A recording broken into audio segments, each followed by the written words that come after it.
मित्रों 11 विज्ञान में आज आप हाइड्राइड विषे चर्चा करशुं।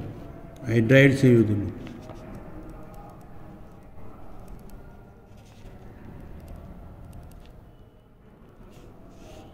हाइड्रोजन हाइड्राइड संयोजनों बनावशे बराबर। धातु साथे बनावशे, अर्ध धातु साथे बनावशे अने अधातु साथे पण बनावशे। तो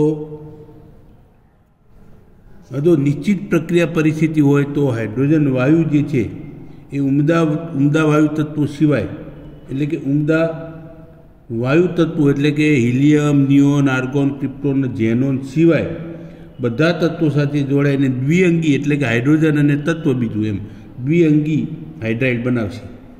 हवे जो तत्वने आपणे ई कहीशुं एलिमेंट, ई एटले एलिमेंट बराबर। अने हाइड्रोजन जे छे एने आपणे ई एक्स, एक्स एटले एनी संख्या केटला हाइड्रोजन परमाणु जोड़ाय एनी संख्या ई एक्स। तो हाइड्राइड केवा बनशे आमांथी ई एच एक्स। दाखला के सोडियम मैग्नीशियम लीए, मैग्नीशियम वत्ता हाइड्रोजन लीए H2 बराबर। तो शुं बनशे ई एटले MgH2 बराबर। तो आने आपणे H2 लई शकीए, HX जोड़ाशे तो संतुलित करो एटले खबर पड़शे। तो आ प्रमाणे हाइड्राइड बनावशे अने 3 भागमां वहेंचेला छे। हाइड्राइडना प्रकार 3। एक आयनीय हाइड्राइड छे, पहलो आयनीय अथवा क्षारीय। हवे जो आयनीय जे छे ए एस विभागना तत्वों छे। आ याद राखजो, एस विभागना तत्वों साथे जे हाइड्राइड बनावे एने आयनीय अथवा क्षारीय हाइड्राइड कहेवाय। तो हवे एस विभागना तत्वों केवा छे? आम तो बधी धातुओ ज छे। Lithium, sodium, potassium, magnesium, calcium आ बधी केवी छे? धातुओ। आ बधा हवे आ धातु जे छे ए इलेक्ट्रॉन दाता छे एटले के विद्युतीय रीते धन बनशे। दाखला सोडियम तो सोडियम +1 बनशे, माइनस नहीं बने। मैग्नीशियम तो +2 बनशे, कैल्शियम +2 बनशे। एटले इलेक्ट्रॉन दाता छे एटले के विद्युत ऋणता बहु ओછી है एटले विद्युतीय रीते धन बनशे बराबर। तो हाइड्रोजन साथे तत्वयुग्मितीय संयोजन बनावशे बराबर। स्टोकियोमेट्रिक कंपाउंड बनावशे। दाखला के लिथियम छे तो lithium lithium, sodium, potassium, rubidium, caesium आनो ऑक्सीडेशन केटलो बाह्यकोष में 1 इलेक्ट्रॉन बधा +1 थशे बराबर। अने एनी साथे हाइड्रोजन जोड़ाशे। हाइड्रोजन केटलो छे तो -1 थशे। तो आमांथी एक हाइड्रोजन अणु लिथियम साथे जोड़ाशे तो लिथियम हाइड्राइड अने 2 वडे गुणी नाखो बराबर। ए ज प्रमाणे मैग्नीशियम सोडियम हाइड्राइड तो 2 NaH सोडियम हाइड्राइड। पोटेशियम साथे पोटेशियम हाइड्राइड 2 KH तो हाइड्राइड बनावशे। मैग्नीशियम साथे हवे मैग्नीशियम तो मैग्नीशियम ऑक्सीडेशन +2 वत्ता H2 बराबर। तो आमांथी मैग्नीशियम साथे आ +2 छे ना -1 छे तो 2 हाइड्रोजन जोड़ाशे MgH2 बराबर। तो आ रीते एल्युमिनियम होय तो एल्युमिनियम हाइड्राइड। हवे एल्युमिनियम एस विभाग में नहीं आवे पण एस विभागना तत्वों साथे जे बनशे आ बधाने केवा कहेवाय? आयनीय अथवा क्षारीय हाइड्राइड कहेवाय आ बधा। हवे BH2 ने MgH2 पॉलिमर जेवा बंधारण एटले के एकबीजा साथे 2 अणु 3 अणु एकबीजा साथे जोड़ायेला होय बराबर। तो आयनीय हाइड्राइड घन अवस्था में स्फटिकमय, अबाष्पशील अने अवाहक होय। केम के आयनो जे छे ने धारो के सोडियम हाइड्राइड छे, सोडियम धन आयन, हाइड्रोजन आ आयोनिक बंध बने है तो एकबीजाना स्थान उपरथी खसी सकता नथी एटले विद्युतनुं वहन करशे नहीं बराबर। बाष्पशील नथी केम के बंध प्रबल छे एटले छूटा पड़शे नहीं, बाष्पमां रूपांतर थशे नहीं। तो पिघलित अवस्था में विद्युतनुं केम के पिघलित अवस्था में आ बंध निर्बल बनशे, अंशतः बंध तूटशे एटले विद्युतनुं वहन करशे पिघलित अवस्था में, ए सिवाय नहीं करे। तो आमां जे हाइड्राइड HIN ની हाजरी पुरवार करे एटले के शुं करशे के विद्युत विभाजन दरमियान हाइड्रोजन वायु मुक्त करे। एटले के कोई सोडियम धारो के सोडियम हाइड्राइड छे एनुं तमे विद्युत विभाजन करो पिघलित अवस्था में लिक्विड, आमां विद्युत विभाजन तमे करशो तो एमांथी हाइड्रोजन वायु एटले आमांथी हाइड्रोजन वायु मुक्त थशे वत्ता 2 इलेक्ट्रॉन। एटले मतलब के H-1 एटले 2H-1 तो आमांथी हाइड्रोजन वायु मुक्त करशे। એટલે આમાં હાઇડ્રોજન હાઇડ્રાઇડ આમાં ધાતુ સાથે હાઇડ્રોજન જોડાય તો હાઇડ્રોજનનો ઓક્સિડેશનાંક -1 ગણું આપણે રેડોક્સના ચેપ્ટરમાં જોઈ ગયા છે, બરાબર. તો આ રીતે એક સારી અથવા આયર્નીય હાઇડ્રાઇડ જે છે, હવે જો સોડિયમ હાઇડ્રાઇડ છે એને પાણીમાં તમે નાખો, પાણીમાં ઓગાળો, બરાબર, તો શું બનશે? તો આમાં Na+1 છે, હાઇડ્રોજન -1 છે, પાણીમાં OH- છે અને H+ છે. તો આમાંથી શું બનશે? NaOH. આમાંથી શું બનશે? તો H2 હાઇડ્રોજન વાયુ ઉત્પન્ન થશે, બરાબર. તો હાઇડ્રોજન વાયુ ઉત્પન્ન થશે, તો NaOH અને હાઇડ્રોજન વાયુ ઉત્પન્ન થશે. તો કોઈ ધાતુના હાઇડ્રાઇડને હવે એમ કહી શકાય કે ધાતુના હાઇડ્રાઇડને પાણીમાં નાખવામાં આવે તો હાઇડ્રોજન ઉત્પન્ન થાય છે અને બેઝ બનશે. કોઈ પણ હાઇડ્રાઇડ તમે લઈ લો અને પાણીમાં તમે નાખશો તો હાઇડ્રોજન વાયુ ઉત્પન્ન થશે. તો લિથિયમ હાઇડ્રાઇડ જે છે એ સામાન્ય તાપમાને ઓક્સિજન અને ક્લોરીન સાથે એટલે ક્રિયા કરશે નહીં, બરાબર. તેથી ઉપયોગી હવે તો આ હાઇડ્રાઇડ સંયોજનો જે છે હાઇડ્રાઇડ સંશ્લેષણમાં આપણે વાપરીએ છીએ. દાખલા તરીકે લિથિયમ હાઇડ્રાઇડ છે, લિથિયમ હાઇડ્રાઇડ એની પ્રક્રિયા એલ્યુમિનિયમ Al2Cl6 એલ્યુમિનિયમ ક્લોરાઇડ સાથે કરીએ તો આમાંથી આપણને લિથિયમ એલ્યુમિનિયમ હાઇડ્રાઇડ મળશે વત્તા LiCl. આમાં 6 વળી ગુણી નાખો અને 2 વળી ગુણો તો 2 ને 6 8, તો 8 વળી ગુણો, બરાબર.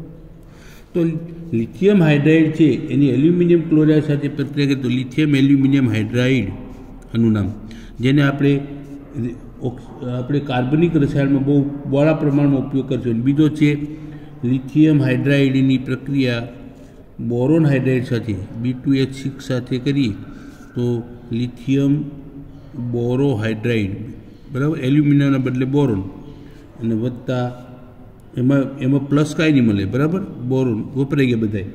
તો આને આપણે 2 વળી ગુણીએ અને 2 વળી ગુણીએ તો લિથિયમ બોરોહાઇડ્રાઇડ આ આપણે રિડક્શન કરતા તરીકે કાર્બનિકમાં વાપરીશું, બરાબર. હવે બીજો પ્રકાર છે હાઇડ્રાઇડનો બીજો પ્રકાર સહસંયોજક અથવા આણ્વીય ઘન. આણ્વીય હાઇડ્રાઇડ સહસંયોજક અથવા આયનીય. બીજો પ્રકાર સહસંયોજક અથવા આણ્વીય હાઇડ્રાઇડ. એટલે આમાં સહસંયોજક બંધ બનશે અને અણુ સ્વરૂપમાં આપણને મળશે. દાખલા કે એમોનિયા છે તો આ જે છે ને P વિભાગના તત્વો બનાવશે. આ યાદ રાખજો ખાસ, P વિભાગના તત્વો. તમને ખબર છે P વિભાગના કોને કહેવાય? તો પહેલાં 2 સમૂહ છે S વિભાગના, પછી P વિભાગ અને છેલ્લે નીચે D વિભાગ, બરાબર. આવર્ત કોષ્ટકમાં અભ્યાસ તમે કર્યો ને તો P વિભાગના તત્વો જે ઘણા બધા છે તો P વિભાગના તત્વો સાથે આણ્વીય સંયોજનો બનાવશે. દાખલા તરીકે નાઇટ્રોજન છે તો NH3, પછી સલ્ફર છે, પછી H2O પાણી ઓક્સિજન સાથે H2O બનાવશે, કાર્બન સાથે મિથેન, ઇથેન, પ્રોપેન આલ્કેન બનાવશે, હાઇડ્રોજન સાથે HF બનાવશે, Cl સાથે HCl બનાવશે. આ બધા કેવા છે? આણ્વીય અથવા તો સહસંયોજક બંધ બનશે, એટલે સહસંયોજક હાઇડ્રાઇડ કહેવાય. તો હવે આમાં જે છે આ હાઇડ્રાઇડ સંયોજનો હવે આપણે જોયું કે P વિભાગના તત્વો જે છે એ આપણે આણ્વીય હાઇડ્રાઇડ બનાવશે. હવે આણ્વીય હાઇડ્રાઇડ જે છે એને લુઈસ બંધારણમાં ઇલેક્ટ્રોનની જે સંખ્યા છે એના આધારે ફરીથી આપણે પુનઃ વર્ગીકરણ કરીએ. તેમાં પહેલું વર્ગીકરણ જે છે ઇલેક્ટ્રોન ઉણપવાળા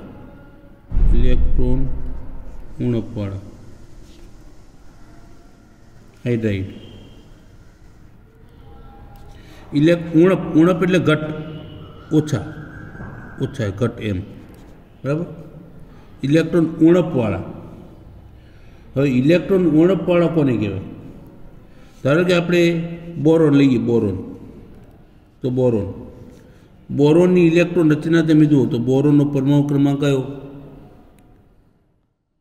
5. તો 1s2 એટલે હિલિયમ, 2s2, 2p1, બરાબર. તો બાહ્ય કોષમાં એક S કક્ષક છે અને P કક્ષકો 3 છે, બરાબર. ઉત્તેજિત અવસ્થામાં ઇલેક્ટ્રોન અયુગ્મિત થશે. તો બાહ્ય કોષમાં કક્ષકો 4 છે અને ઇલેક્ટ્રોન કેટલા છે તો 3 છે, 1 2 ને 3. તો કક્ષકો 4 ને ઇલેક્ટ્રોન 3, તો 1 ઇલેક્ટ્રોન ઘટે છે એમાં, બરાબર. કક્ષક એક વધારાની એટલે કે ઇલેક્ટ્રોનની ઘટ છે આમાં, 1 ઇલેક્ટ્રોન ઓછો એટલે ઉણપ છે. તો આ જે હાઇડ્રાઇડ છે, હવે અહીંયા હાઇડ્રોજન જોડા છે, અહીંયા હાઇડ્રોજન જોડા છે, અહીંયા હાઇડ્રોજન જોડા છે, એટલે BH3 અથવા તો B2H6 ડાયબોરેન. તો આ જે હાઇડ્રાઇડ છે એમાં ઇલેક્ટ્રોનની ઘટ છે, તો ઇલેક્ટ્રોન ઉણપવાળા હાઇડ્રાઇડ કહેવાય, બરાબર. તો 13મા સમૂહના બધા તત્વો જે છે, એલ્યુમિનિયમ છે, બોરોન છે, આ બધા કેવા બનાવશે? ઇલેક્ટ્રોન ઉણપવાળા. કેમ કે એલ્યુમિનિયમમાં પણ બાહ્યકોષમાં ઇલેક્ટ્રોન 3, કક્ષકો 4, તો ઇલેક્ટ્રોન ઉણપવાળા હાઇડ્રાઇડ બનાવશે, બરાબર. હવે ઇલેક્ટ્રોન પરિશુદ્ધ હાઇડ્રાઇડ બીજો જે છે, ઇલેક્ટ્રોન પરિશુદ્ધ હાઇડ્રાઇડ, એટલે આનો મતલબ એવો થયો કે બાહ્યકોષમાં જેટલી કક્ષકો હોય બાહ્યકોષમાં એના બરાબર બંધ એટલે કે બાહ્યકોષમાં જેટલી કક્ષકો હોય એના બરાબર ઇલેક્ટ્રોન સંખ્યા હોય, બરાબર. 4 કક્ષકો તો 4 ઇલેક્ટ્રોન હોય, બરાબર. તો જેટલા ઇલેક્ટ્રોન અર્ધપૂર્ણ છે એટલા બંધ બનાવશે, એટલે કે સંપૂર્ણ રીતે બધા ઇલેક્ટ્રોન વપરાઈ ગયા. દાખલા કાર્બન લ્યો, કાર્બન પરમાણુ ક્રમાંક 6, તો ઇલેક્ટ્રોન રચના હિલિયમ 2s, એમાં 1 ઇલેક્ટ્રોન ઉત્તેજિત અવસ્થામાં ડાયરેક્ટ લખું છું, બરાબર. તો આમાં 1 ઇલેક્ટ્રોન, આમાં 1 અને આમાં 1, એ ઉત્તેજિત અવસ્થા એટલે ઉપર સ્ટાર કરીએ આપણે. તો ઉત્તેજિત અવસ્થામાં છે આમાં, તો કક્ષકો કેટલી? 4 કક્ષકો. ઇલેક્ટ્રોન કેટલા?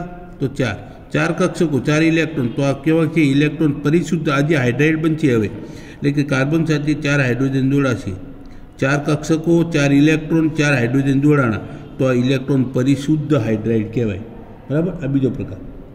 હવે એનો આકાર ને એ બધું છે કે CH4 સમચતુષ્ફલકીય આકાર છે, આપણે સંકરણમાં જોઈ ગયા, બરાબર.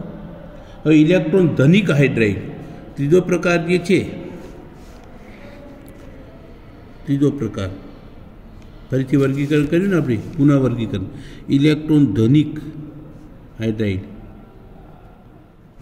ઇલેક્ટ્રોન ધનિક હાઇડ્રાઇડ એટલે કે ધનિક એટલે વધારે, એટલે કે બાહ્યકોષ જે છે, બાહ્યકોષ એની કક્ષકો કરતાં ઇલેક્ટ્રોન વધારે હોય, ઇલેક્ટ્રોન સંખ્યા કેવી હોય? વધારે હોય. દાખલા તરીકે નાઇટ્રોજન છે, નાઇટ્રોજન 7 નંબર. તો નાઇટ્રોજનમાં ઇલેક્ટ્રોન રચના તમે જુઓ, હિલિયમ, પછી 2s2 2p3, બરાબર. તો બાહ્યકોષમાં કક્ષકો કેટલી છે? 4 કક્ષકો બરાબર 4, અને ઇલેક્ટ્રોન કેટલા છે? તો 5. વધારે એટલે ધનિક, બરાબર. વધારે ધનિક એટલે સમૃદ્ધ, ઇલેક્ટ્રોન સમૃદ્ધ પણ કહેવાય. તો કક્ષકો 4, ઇલેક્ટ્રોન 5. તો હવે જે હાઇડ્રાઇડ બનશે એને ઇલેક્ટ્રોન ધનિક અથવા ઇલેક્ટ્રોન પરિશુદ્ધ હાઇડ્રાઇડ કહેવાય, બરાબર. તો હવે આમાં નાઇટ્રોજન સાથે જો એક નોન બોન્ડિંગ ઇલેક્ટ્રોન, પહેલાં આપણે બંધારણ જોઈએ, પિરામિડલ છે, 3 બંધ બનશે. જો કક્ષકો 4, ઇલેક્ટ્રોન 5, બંધ બનશે 3. તો આને ઇલેક્ટ્રોન પરિશુદ્ધ, એના કરતાં આગળ ઇલેક્ટ્રોન ધનિક હાઇડ્રાઇડ કહેવાય. તો આ બધા જે છે ને, તો અબંધકારક ઇલેક્ટ્રોન યુગ્મ બધામાં છે ઇલેક્ટ્રોન, એના કારણે બંધકોણમાં એવી ચર્ચા કરીએ કે આનો બંધકોણ જે હોવો જોઈએ એના કરતાં બંધકોણ ઘટે છે, આકાર પિરામિડલ છે, એની ચર્ચા આપણે અહીંયા નહીં કરીએ. અને આમાં નોન બોન્ડિંગ ઇલેક્ટ્રોન પેર છે, તે ઇલેક્ટ્રોનનું દાન કરશે, આ ઇલેક્ટ્રોનનું દાન કરશે. એટલે ઇલેક્ટ્રોનનું દાન કરે તો લુઈસનો બેઝ કહેવાય. તો આ બધા કેવા છે? લુઈસના બેઝ છે, આ લુઈસના બેઝ તરીકે વર્તશે. એટલે આમાં હાઇડ્રોજન બંધ પણ બનશે, નાઇટ્રોજન, એમોનિયા બીજા અણુ સાથે હાઇડ્રોજન બંધ બનશે, બરાબર. આ હાઇડ્રોજન બંધ બનશે, એ તમે આગળ હાઇડ્રોજનના ચેપ્ટરની અંદર આપણે જોઈશું, એટલે આમાં આગળ જોઈશું આપણે કે આમાં હાઇડ્રોજન બંધ બનશે. તો આ હાઇડ્રાઇડની વાત થઈ. ફરી ટૂંકમાં તમને કહી દઉં કે એક પહેલો છે આયનીય અથવા ક્ષારીય, જે S વિભાગના તત્વો બનાવશે, જેનું આયનીકરણ નહીં થાય કેમ કે આકર્ષણ પ્રબળ છે. બીજો જે છે પ્રકાર ઇલેક્ટ્રોન પરિશુદ્ધ, એટલે આમાં જે છે, આમાં જેટલા બાહ્યકોષમાં જેટલી કક્ષકો હોય તેટલા જ ઇલેક્ટ્રોન હોય એટલા જ બંધ બને, તો ઇલેક્ટ્રોન પરિશુદ્ધ. અને ઇલેક્ટ્રોન ધનિક કોને કહેવાય? તો બાહ્યકોષમાં જેટલી કક્ષકો છે એના કરતાં વધારે ઇલેક્ટ્રોન હોય, બરાબર, અને એના કરતાં બંધ ઓછા બનશે હંમેશા. તો જો નાઇટ્રોજનમાં બાહ્યકોષમાં કક્ષકો 4, ઇલેક્ટ્રોન 5, બંધ બન્યા 3, તો આને ઇલેક્ટ્રોન ધનિક કહેવાય. તો 3 પ્રકાર હાઇડ્રાઇડના આ પ્રમાણે પડશે, બરાબર. હવે એમાં ત્રીજો જે છે પ્રકાર એ ધાત્વીય અથવા બિનતત્વયોગમિતીય અથવા આંતરાલીય સંયોજનો. આંતરાલીય હાઇડ્રાઇડ, આંતરાલીય સંયોજનો જે કહો છે, તો આંતરાલીય સંયોજનોમાં આંતરાલીય હાઇડ્રાઇડ બનશે. તો આંતરાલીય હાઇડ્રાઇડ જે છે, હવે આ મોટા ભાગે છે ને આંતરાલીય, આ જે હાઇડ્રાઇડ છે આંતરાલીય, ધાત્વીય અથવા આંતરાલીય, આ જે છે એ મોટા ભાગે ડી અને એફ વિભાગના તત્વો બનાવશે.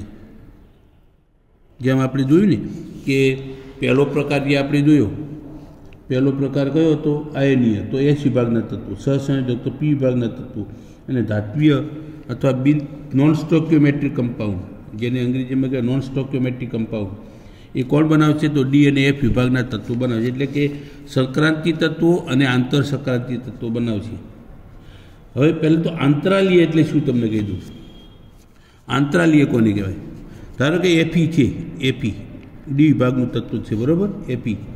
હવે એફીનો આપણે સ્ફટિક જોઈએ તો એફીના પરમાણુ આ પ્રમાણે ગોઠવાયેલા હોય. ધારો કે આ પ્રમાણે રચના છે એની, આપણે માની લઈએ આ પ્રમાણે છે નહીં, પણ આપણે સમજવા પૂરતી લઈએ કે આ પ્રમાણે એની રચના છે. આ ધાતુના પરમાણુ છે એફીના, એના એફીના પરમાણુ છે ગોળાકાર છે, અને વચ્ચે જે જગ્યા છે આ જગ્યાને આંતરાલય કહેવાય. આંતરાલય, બરાબર, આંતરાલય એટલે વચ્ચે જગ્યાને આંતરાલય એટલે જગ્યા. જેમ આપણે ભોજનાલય, ભોજન માટેની જગ્યા છે ને, ભોજનાલય, પુસ્તકાલય, પુસ્તકો રાખવા માટેની જગ્યા, પુસ્તકાલય, આંતરાલય, તો વચ્ચેની જગ્યા છે ને આંતરાલય કહેવાય.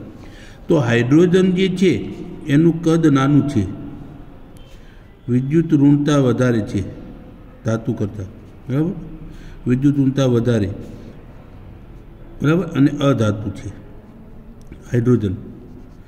તો આનું કદ નાનું, તો આંતરાલય કરતાં હાઇડ્રોજનનું કદ નાનું, એટલે હાઇડ્રોજનના પરમાણુ આંતરાલયમાં ગોઠવાઈ જશે. એવું નહીં કે બધા સ્થાન ભરાઈ જશે, એમ નહીં, તો પરમાણુ પર આધાર રાખશે, બરાબર. એટલે આ હાઇડ્રોજન જે છે, હાઇડ્રોજન પરમાણુ અથવા અણુ, બરાબર, આની અંદર ગોઠવાઈ ગયા. તો આંતરાલયમાં હાઇડ્રોજન ગોઠવણ, તો આને આંતરાલીય સંયોજન કહેવાય, બરાબર. આને આંતરાલીય. એવું નથી કે હાઇડ્રોજન જ ગોઠવાય. જે નાનું કદ નાઇટ્રોજન પર ગોઠવતો નાઇટ્રાઇડ કહેવાય, બોરોન તો બોરાઇડ કહેવાય, હાઇડ્રોજન તો હાઇડ્રાઇડ કહેવાય. તો આમાં હાઇડ્રાઇડ, આ જે હાઇડ્રાઇડ બન્યો, ધાતુની વચ્ચે પોલાણ જે છે, છિદ્ર, આંતરાલય, એની અંદર હાઇડ્રોજન જેવા નાના કદ ધરાવતા અધાતુની વિદ્યુત ઋણતા વધુ એવા પરમાણુ ગોઠવાઈ જાય. આમાં પરમાણુઓ, તો આને શું કહેવાય? હાઇડ્રાઇડ. હાઇડ્રોજન ગોઠવણ એટલે હાઇડ્રાઇડ. તો આને આંતરાલીય. બિન તત્વયોગમિતીય. કેમ? તો કે એમાં આપણે એમ કહીએ કે એફી 10 હોય તો હાઇડ્રોજન 10 હોય એમ કહી શકાય નહીં, કોઈ પ્રમાણ નક્કી નહીં. બિન પ્રમાણીય, બિન તત્વયોગમિતીય, બિન પ્રમાણીય કહેવાય ગુજરાતીમાં, એને નોન સ્ટોક્યોમેટ્રિક કહેવાય. તો આનું પ્રમાણ નક્કી ન હોય. હવે તમને એમ કહે કે એફી આયન હાઇડ્રાઇડનું અણુસૂત્ર તમે લખી ન શકો, સાચા ન હોય. કેમ કે 3 એફી 2 હાઇડ્રોજન હોય, 3 એફી 1 હાઇડ્રોજન પણ હોય, એફી 4 હોય તો હાઇડ્રોજન 4 5 પણ હોય, 4 પણ હોય, 3 પણ હોય. એટલે આ પ્રમાણ નક્કી ન હોય, એનું અણુસૂત્ર નક્કી ન હોય, એટલે હાઇડ્રાઇડનું અણુસૂત્ર ચોક્કસ ન હોય, એટલે એને નોન સ્ટોક્યોમેટ્રિક કમ્પાઉન્ડ કહેવાય. જે હવે તમને જે પ્રમાણ આપેલું છે એમાં એ તમારે ઉદાહરણ યાદ રાખવાની જરૂર નથી, તમે ગમે તે પ્રમાણ લખી નાખશો, બરાબર, તો ચાલશે.